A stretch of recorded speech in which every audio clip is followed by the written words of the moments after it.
Salut à tous, amis fans de catch. Bienvenue sur une nouvelle vidéo review WWE. Donc, on reste toujours en 2006 avec aujourd'hui le SummerSlam 2006. Pay-per-view qui avait lieu le 20 août 2006 devant 16 000 personnes à la TD Garden de Boston. Donc, dans la ville de John Cena. Pay-per-view qui regroupait les trois brands, à savoir SmackDown, ECW et Raw. Donc voilà, le thème principal c'était The Enemy du groupe Godsmack, qui est un super groupe de métal. Si vous aimez des groupes comme Metallica, je pense que vous allez adorer.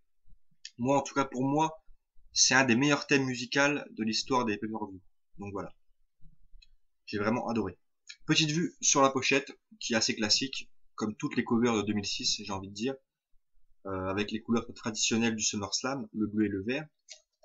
Voilà, le dos. On peut voir qu'il y a quand même une belle affiche hein, pour le SummerSlam, Hulk Hogan, Orton, Ric Flair, Mick Foley, Sabu, Big Show, Rey Mysterio, Chavo, Cena, Edge, Booker T, Batista, la DX. Donc voilà, une belle affiche quand même pour le SummerSlam.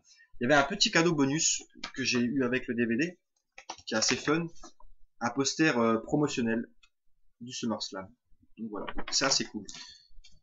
On va commencer par le premier combat, donc l'opener, qui voyait Rey Mysterio affronter Chavo Guerrero. Donc dans l'opener du SummerSlam. Une feud qui avait démarré au Great American Bash, donc Rey Mysterio avait perdu le titre à cause de Chavo Guerrero. Chavo qui était littéralement jaloux en fait du succès de Mysterio. Et donc Chavo Guerrero qui pour lui était le seul à pouvoir représenter la mémoire d'Eddie Guerrero.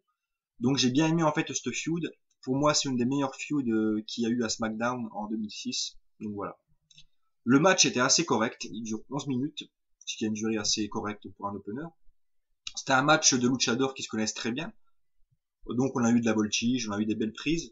On a eu aussi beaucoup de psychologie, notamment un passage du match que j'ai bien aimé où Rey Mysterio perd son masque en fait. Chavo enlève littéralement le masque de Rey Mysterio. Je pense pas que c'était fait exprès, mais c'était vraiment fun. D'ailleurs, les deux catcheurs ont vraiment bien géré. Ils sont restés très pros. Donc j'ai trouvé ça assez cool. Après le match en lui-même est vraiment assez cool. Je veux dire, c'est un bon opener, solide, avec un bon rythme, des bonnes prises, du bon catch. Voilà, après c'est pas non plus voilà, c'est pas un match 4 étoiles ou 5 étoiles, mais c'est un bon petit match pour commencer.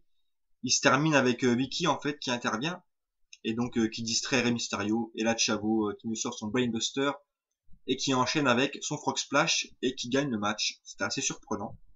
Donc première surprise du SummerSlam et premier bon petit match. Je vais lui mettre 3 étoiles sur 5, donc victoire de Chavo Guerrero. Le deuxième combat, c'était un match pour le titre ECW entre le champion Big Show face à l'icône extrême, donc Sabu. Un match que j'ai trouvé là encore assez correct. Il dure par contre seulement 8 minutes 30, ce qui est pour moi un peu juste en termes de durée pour un match de titre ECW. Mais bon. C'était un match, on a eu des tables explosées, on a eu des coups de chaise, on a eu de beaux moves. Ouais, un bon petit match. Malheureusement, il y a eu deux botches, notamment un botch assez important de Sabu en fait, qui devait faire un jump DDT en s'appuyant sur la table. Malheureusement, il a glissé. Ça a été un peu dommage, ça a vraiment ralenti le combat. Pour moi, voilà, on peut pas faire de botch. On a le niveau WWE. Pour moi, c'est inexcusable.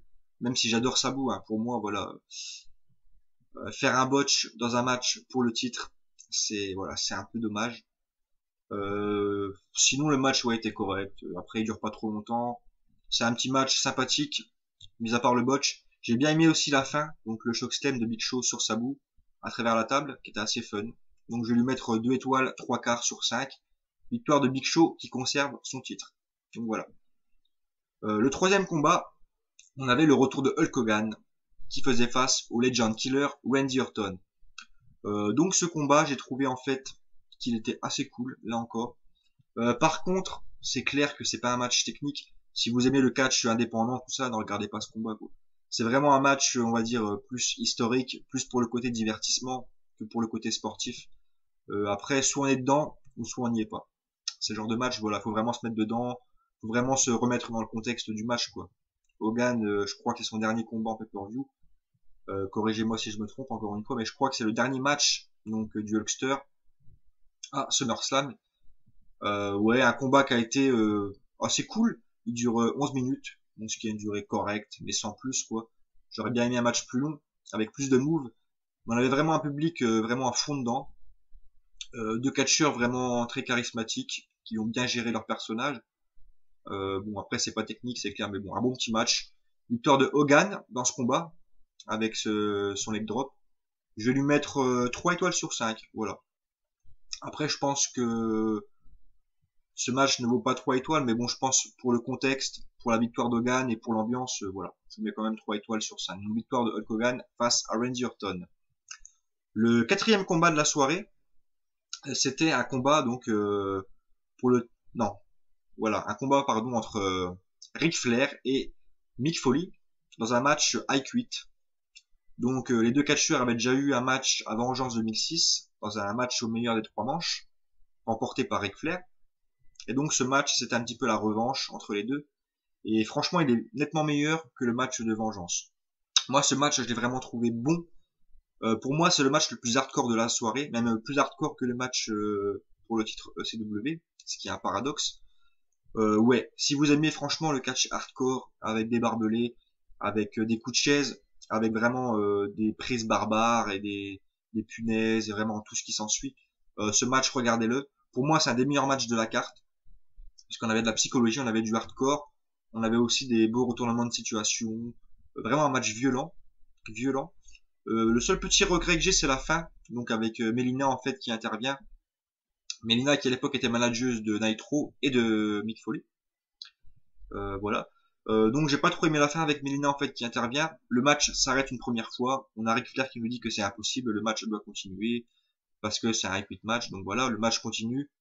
Melina qui jette l'éponge une deuxième fois, le match s'arrête, Ric Flair qui me dit que c'est pas possible encore une fois, que le match doit continuer, et là Mick Foley ensuite abandonne suite à des coups de batte avec donc le barbelé en pleine face, et donc Mick Foley qui perd ce combat face à Ric Flair, ce qui est pour moi une surprise dans un match hardcore. Ouais, franchement un bon match. Si vous aimez le hardcore assez simple, mais bon, c'est du bon hardcore. Pour moi, je pense que vous aimerez ce combat. Voilà. Je vais lui mettre 3,5 sur 5 parce que c'était vraiment un bon match. Pour moi, un des meilleurs matchs de la carte. Vraiment un super combat hardcore. Bon, après, c'est clair que c'est pas du niveau du Mick Foley Edge, par exemple, qu'on a eu à WrestleMania, ni même du match qu'on a eu à One Night Stand avec Terry Funk, Mick Foley Edge et Tommy Dreamer. Mais c'est un bon match quand même pour moi hardcore. Donc voilà, 3 étoiles et demie, victoire de Ric Flair face à Mick Foley. Le combat suivant, juste avant, on avait un petit segment en fait où on voyait Booker T et Charmel dans les vestiaires et Edge et Lita qui arrivent ensuite. Les deux couples se demandaient quel est le meilleur couple à la fédération, donc soit Booker T Charmel ou soit Edge et Lita. J'ai bien aimé ce petit segment que j'ai trouvé assez cool. Pour moi, il n'y a pas photo quoi. Le couple de 2006, c'était vraiment Edge et Lita. Après, dites-moi ce que vous en pensez. Booker T Charmel, j'étais moins fan, mais j'ai vraiment adoré pour moi Edge et Lita, qui est donc le meilleur couple pour moi de 2006. Donc voilà, petit segment que j'ai trouvé assez cool. Voilà. Le match suivant était le match pour le titre poids lourd, donc entre Batista et le champion King Booker justement. Ce qu'il faut savoir dans cette feud, c'est qu'en fait les deux catcheurs se détestaient. Il y a eu une grosse bagarre dans les vestiaires à l'époque, hein, entre Booker T et donc Batista. Et d'après les rumeurs qu'il y a eu, Batista avait perdu donc face à Booker T dans une bagarre qui avait lieu dans les vestiaires. C'était vraiment une vraie rivalité, hein. Les deux se détestaient. Et donc voilà, pour la petite parenthèse. Le match, franchement, il a pas tenu toutes ses promesses. Pour moi, un match poids lourd, ça doit être un bon match. Et là, on a eu un match vraiment très moyen. Enfin, correct, je veux dire, mais par rapport à l'ampleur du match, pour moi, c'est assez peu. Alors que Batista faisait son grand retour au SummerSlam. Et beaucoup voyaient Batista favori. Finalement, le King Booker a gagné. Au terme d'un match qui aura duré 10 minutes 30, donc ce qui est assez court. On n'a pas eu du mauvais catch. On a eu un match de poids lourd assez correct. Avec de bons moves, des bons retournements de situation, voilà, des bons spots. Mais je veux dire, c'est pas non plus un match exceptionnel. C'est juste un match correct. Malheureusement, la fin est totalement pourrave. On a Charmel en fait qui intervient et qui en fait qui fait perdre Batista quoi. Si vous voulez, Charmel en fait intervient, elle saute sur King Booker alors que Batista allait porter son powerbomb et là l'arbitre qui disqualifie en fait King Booker. Donc le King Booker conserve son titre J'ai trouvé vraiment la fin assez mauvaise. Euh, si le match aurait terminé en fait sur l'intervention, je vais dire classe, même si le King Booker aurait conservé, mais d'une manière plus classe, avec une intervention. Mais voilà, là c'est vraiment une intervention sous les yeux de l'arbitre. J'ai vraiment trouvé le match assez correct, mais la fin, pour moi, mauvaise. Donc voilà. C'est vraiment une intervention assez, je vais dire assez banale. Voilà. J'ai pas trop aimé cette fin de match. Après le match il est correct, à vous de voir. Moi je lui ai mis 2 étoiles, 3 quarts, donc sur 5. Victoire de Batista, mais King Booker qui conserve le titre. Donc dans un match très moyen, avec une fin franchement mauvaise. Donc voilà. Ensuite, l'avant-dernier combat de la soirée, donc un des main events, c'était le match entre la DX et Mr. McMahon et Shane McMahon. Donc une grosse feud de 2006, les McMahon face à la DX. Moi personnellement, j'ai pas trop aimé ce feud. Après, là encore, à vous de voir si vous aimez le divertissement. Mais pour moi, in-ring, c'était vraiment pas assez bon. Alors après ce combat, déjà, il a démarré d'une manière assez bizarre en fait. Mr. McMahon et Shane McMahon qui, avant le combat, ont fait une petite surprise à la DX en fait. Ils ont ramené plusieurs catcheurs. Donc on voit d'abord les Spirit Squad arriver. Ils se font éjecter assez rapidement du ring par la DX. Je trouvais ça assez bizarre. Ensuite, on a Mr. Kennedy, William Regal et Finlay qui débarquent. Et là, la DX se prend une branlée. D'autant plus que le Big Show arrive juste après pour porter un chokeslam assez violent sur Triple H, donc sur la table des commentateurs à l'extérieur, et un chokeslam aussi sur Shawn Michaels. Ensuite, le match commence seulement donc, alors que la DX est complètement KO. On a Shawn Michaels complètement KO sur le ring donc, et The Game complètement lui KO à l'extérieur du ring sur la table des commentateurs. Donc Mr. McMahon et Shane McMahon qui voilà qui dominent bien sûr face à deux catcheurs KO, c'est assez facile j'ai envie de dire. Donc ils font les malins sur le ring, vous voyez quoi. Ils font notamment des prises assez légendaires comme des prises des Hart Foundation, des Legion of Doom sur deux catcheurs complètement KO. Ensuite la DX revient dans le match, bien évidemment, il commence à dominer ce combat. Ensuite on a Umaga qui intervient à nouveau, domination à nouveau de Mr. McMahon et de Shane, et la DX qui finit par gagner ce match. Moi j'ai trouvé vraiment ce match juste divertissant, et encore, hein, j'ai envie de dire, c'était, voilà. Après si vous aimez le divertissement, je pense que vous allez aimer le match, mais si vous aimez le bon catch, ce match il est pas intéressant quoi. Après juste pour le côté divertissement il est cool, mais pour le côté in-ring pour moi c'est très mauvais. Donc voilà. Victoire de la DX dans un match franchement très moyen. Très moyen, après à vous de voir si vous aimez le divertissement. Donc je lui ai mis 2 étoiles 3 quarts à ce match, donc victoire de la DX face à Mr. McMahon et Shane McMahon dans un match qui pour moi aurait été là encore assez moyen par rapport à l'ampleur de la feud en fait.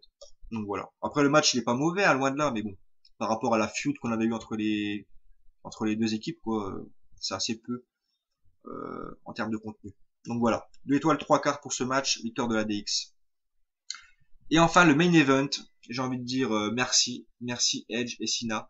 Dans un combat pour le titre WWE, pour moi, sans aucun doute, le meilleur match de la soirée. Que dire de ce match? Il y a tout dans ce combat. Il y a du rythme, il y a un rythme de fou furieux. Il y a des prises toutes les 2 minutes, des prises vraiment très puissantes de la part de Edge et de Cena. Il y a beaucoup de contres. Pour moi, c'est vraiment la grosse qualité de ce match, c'est qu'il y a beaucoup de contres qui sont vraiment énormes. Il y a beaucoup de retournements de situation. Il y a beaucoup de domination de la part de Cena en début de match. Ensuite, on voit vraiment Edge revenir. Cena vraiment qui domine enfin, j'ai envie de dire, la fin de match. Pour moi, Edge a vraiment dominé les 3 quarts du match, à part le début, j'ai envie de dire. Mais ouais, Edge a fait un très très gros match, et Cena aussi, ouais, il faut le dire. Pour moi, John Cena a fait un très gros combat, d'un point de vue physique, mais aussi technique. Je trouvais qu'il était très bon techniquement. On a eu beaucoup de prises de soumission, on a eu beaucoup de prises techniques, on a eu beaucoup de rythme. Pour moi, on a eu tout dans mon match pour le titre. Voilà, c'est simple. Pour moi, c'est le match de la soirée, carrément, sans aucun doute même, j'ai envie de dire. Ouais, ce combat, il est vraiment excellent. Après, j'ai vraiment aimé aussi Lita, qui pour moi, Lita est le genre de manageuse qui vraiment ajoute du piment à chaque match. Notamment, Lita est intervenue, je crois, à la fin du match, et elle a donné en fait un point américain à Edge, et Edge, bon, qui gagne le match. Après, vous allez me dire, oui, il gagne avec le point américain. Mais c'est vraiment pas ce que je retiens du match. Ce que je vais retenir de ce match, c'est vraiment la complicité des deux catcheurs. Pour moi, il y avait vraiment une complicité, il y avait vraiment une harmonie entre les deux. exceptionnel. J'ai vraiment bien aimé, je vous dis, le rythme. On a eu un rythme de fou entre deux poids lourds, ce qui est assez rare. Il n'y a eu aucun botch, il n'y a eu aucun temps mort, il y a eu des prises de soumission. Pour moi, il y a tout eu, c'est un match complet. À part la fin qui aurait pu être, j'ai envie de dire, meilleur, mais moi j'ai bien aimé cette fin avec le point américain, je trouvais assez cool. Non, pour moi, c'est le match de la soirée. À noter aussi que le match était avec une stipulation un petit peu spéciale en fait. Si Edge se faisait disqualifier, il perdait le match. Donc j'ai trouvé qu'il a vraiment bien géré ça avec Lita à l'extérieur. J'ai trouvé que le couple Lita Edge ont vraiment bien géré. Pour moi, c'est le couple de 2006 et c'est les deux meilleurs de 2006. Pour moi, c'est les deux lutteurs Edge Lita qui ont assuré le plus en 2006. Voilà, je le dis. J'adorais vraiment ce couple. Pour moi, ils sont inimitables. Et donc voilà, j'ai adoré en fait l'alchimie qu'il y avait entre les deux, entre Lita et Edge. Pour moi, c'est vraiment un des moments à retenir en 2006. Donc voilà, le match est vraiment excellent. Victoire de Edge en plus, ce qui fait vraiment plaisir. À Boston, dans la ville de John Cena, ce qui est quand même un exploit. Donc voilà, franchement, très bon combat, qui aurait pu être un peu plus long. Il dure 16 minutes. Pour moi, il aurait dû durer un peu plus longtemps, mais c'est une durée quand même assez correcte. Vraiment très correcte pour un match pour le titre. Voilà, très bon combat. Une fin qui aurait pu être quand même meilleure. Et un match qui aurait dû durer un peu plus longtemps. Et j'ai vraiment trouvé ce combat très bon. Très bon, donc je vais lui mettre 4 étoiles sur 5. Donc voilà, victoire de Edge qui conserve le titre face à Cena à Boston. Ce qui est vraiment un très gros moment pour moi de l'année 2006 en fait. Donc voilà. Pay-per-view qui au final est assez bon, est assez correct. On a eu un très gros match pour le titre WWE. On a eu un très bon match hardcore. Et ensuite plein de petits bons matchs. Je vais lui mettre 3 étoiles, un quart sur 5 donc pour le SummerSlam 2006. Voilà, notre finale. Merci de m'avoir suivi. Merci pour vos commentaires, c'est vraiment cool de votre part. Moi je vous dis à la prochaine, donc pour le Unforgiven 2006, qui au passage je crois est la pay-per-view préférée de Mathieu. Donc ça fait longtemps que je l'ai pas vu ce show, donc je vais vous dire ce que j'en pense. Je vous remercie beaucoup pour m'avoir suivi et je vous dis à la prochaine. Ciao.